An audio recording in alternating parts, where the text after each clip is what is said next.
सबसे पहले रोबोट की आणविक तकनीक मॉलिक्यूलर टेक्नोलॉजी का उपयोग करके मनुष्यों को स्कैन किया गया। इसके बाद इंसान की आत्मा और शरीर को पूरी तरह से अलग कर दिया गया। फिर संघनित अवस्था का उपयोग करके आत्मा को धीरे धीरे प्रिंट किया गया। 7x7 यानी 39 दिनों के बाद भूतों स्पेक्ट्रल्स का जन्म हुआ। ये अब जीवन और मृत्यु के बंधन से पूरी तरह से मुक्त हो चुके हैं।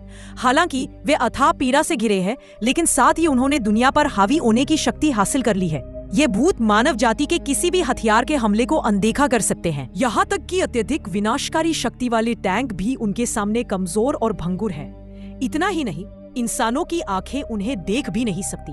यदि ये भूत किसी के आंतरिक अंगों को छू ले तो वे तुरंत जमकर मर जाते हैं। अजीब बात यह है कि उनकी त्वचा जल जाती है और गलने लगती है। जिन्होंने इन्हें बनाया, उन्हें लगा कि उन्होंने पेंडोरा बॉक्स खोल दिया है। लेकिन एक दिन एक विनाशकारी तकनीकी खराबी आ गई। कुछ भूत अपनी बेड़ियों को तोड़कर भाग निकले और जल्द ही अंधाधुंध हत्याएं शुरू कर दी। यहाँ तक कि कमजोर बच्चे भी उनके शिकार हुए।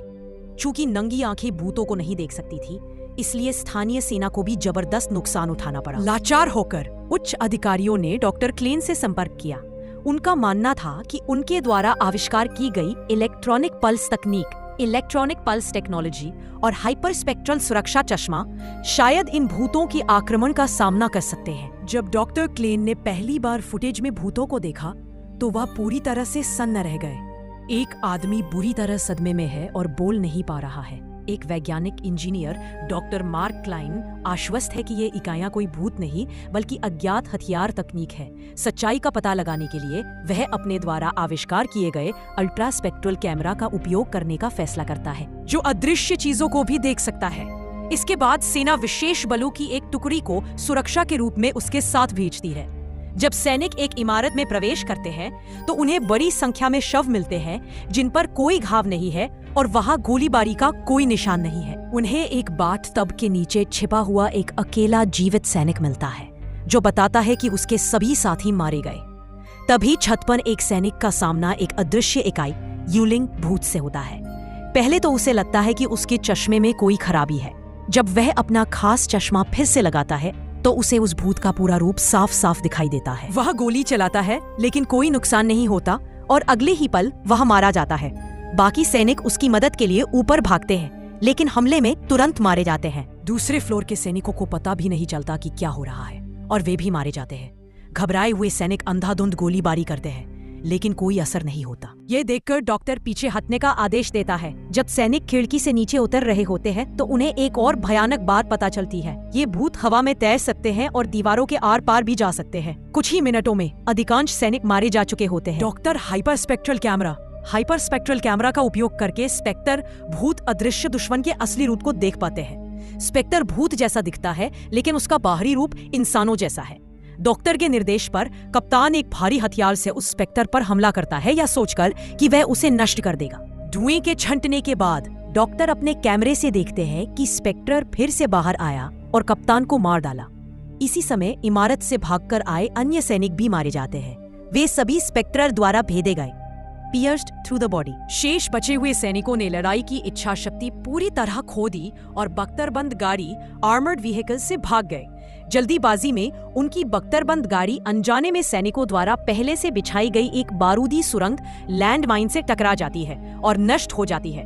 डॉक्टर बाकी बचे कर्मियों को लेकर पैदल ही आगे बढ़ते हैं और वे एक परित्यक्त अबैंडन इमारत में पहुंचते हैं। एक शुरुआती अनुमान के अनुसार अब तक 19 सैनिक मारे जा चुके हैं और उन्हें पता भी नहीं है कि वे किस चीज से लड़ रहे हैं। डॉक्टर को बस इतना पता है कि स्पेक्टर का बाहरी रूप इंसानों जैसा है और उसमें आत्मचेतना है। बाकी सब अज्ञात है। उनके हुक्मुकिंग पॉट भी खराब हो चुके हैं और हर कोई खुद को बलि के बकरे, सैक्रिफिशियल लैम जैसा महसूस कर रहा है। डॉक्टर हाइपर स्पेक्ट्रल कैमरे को एक ऊंचे स्थान पर लगाते हैं, जिससे सैनिक स्पेक्टर के वास्तविक स्वरूप को देख पाते हैं। इसी क्षण उन्हें उसकी कमजोरी का पता चलता है। सभी स्पेक्टर जमीन पर मौजूद लोहे के बुरादे आयरन फाइलिंग्स में फंस गए हैं और आगे नहीं बढ़ पा रहे हैं। भूमिगत लोहे का बुरादा इस इमारत को भी घेर लेता है। यह स्पष्ट रूप से किसी ने जानबूझकर किया है, जिसका उद्देश्य यहाँ रहने वाले लोगों की रक्षा करना है। एक खोजबीन के बाद सैनिकों को एक भाई बहन मिलते हैं। उनके मुंह से पता चलता है कि लोहे का बुरादा बिछाने वाला उनका पिता था। सुरक्षा व्यवस्था करते समय उनकी मृत्यु हो गई और भूतों ने उन्हें मार डाला। उनके शव पर एक सिरेमिक टाइल का टुकड़ा और माँ सालोवे नामक एक नक्शा मिलता है। लड़की उन्हें बताती है कि भूत यहीं से आए हैं। सैनिकों ने मुख्यालय से संपर्क किया और जल्द ही एक हेलीकॉप्टर उन्हें वापस लेने के लिए आता है, लेकिन वह जगह वर्तमान स्थान से 800 मीटर दूर है। अनगिनत लोहे के बुरादे को देखकर डॉक्टर सब लोगों के साथ विभिन्न प्रकार के लोहे के विवादे वाले हथियार बनाना शुरू कर देते हैं। फिर वह अपने हाइपर स्पेक्ट्रल कैमरा को एक सर्च लाइट में बदल देते हैं। इस तरह सब लोग नंगी आंखों से भूतों को देख सकते हैं। जब सब कुछ तैयार हो जाता है तो डॉक्टर को पता चलता है कि जिस इमारत में वे अब हैं वह भूतों से पूरी तरह घिर चुकी है। निराशा हर किसी के दिल पर छा जाती है।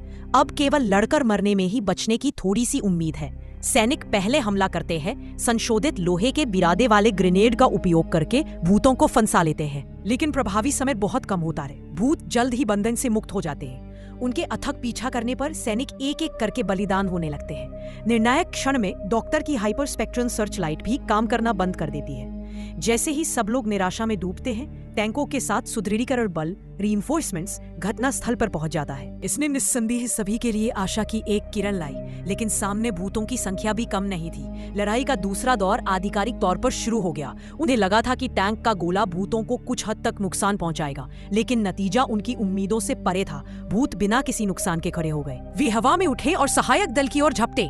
युद्ध के मैदान की स्थिति पूरी तरह से एकतरफा हो गई। सभी सैनिकों को पलटवार करने का कोई मौका नहीं मिला और वे भूतों के छूने भर से मारे गए।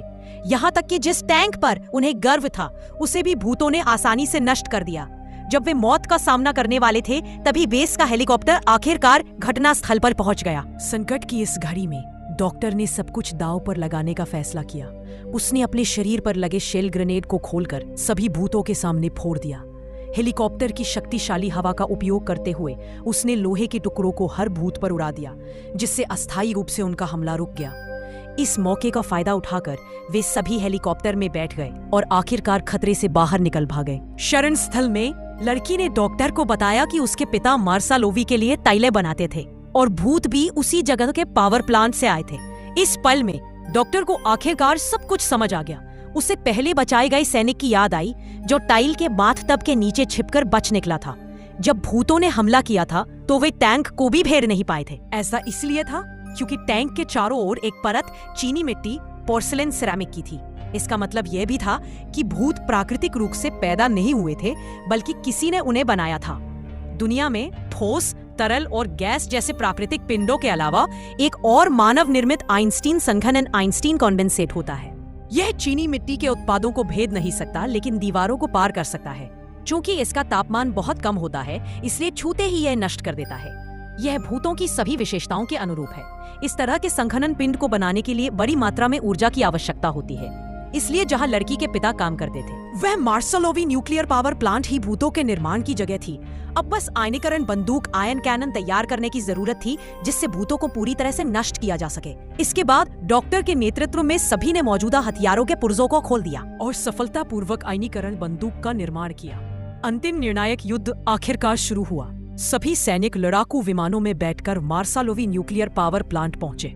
यह जांचने के लिए कि आयनीकरण बंदूक प्रभावी है या नहीं, सैनिकों ने उसमें 4 पावर बैंक लगाए। उन्होंने निशाने वाले शीशे को खोला, सामने के भूत पर निशाना साधा और शांति से प्रतीक्षा करने लगे।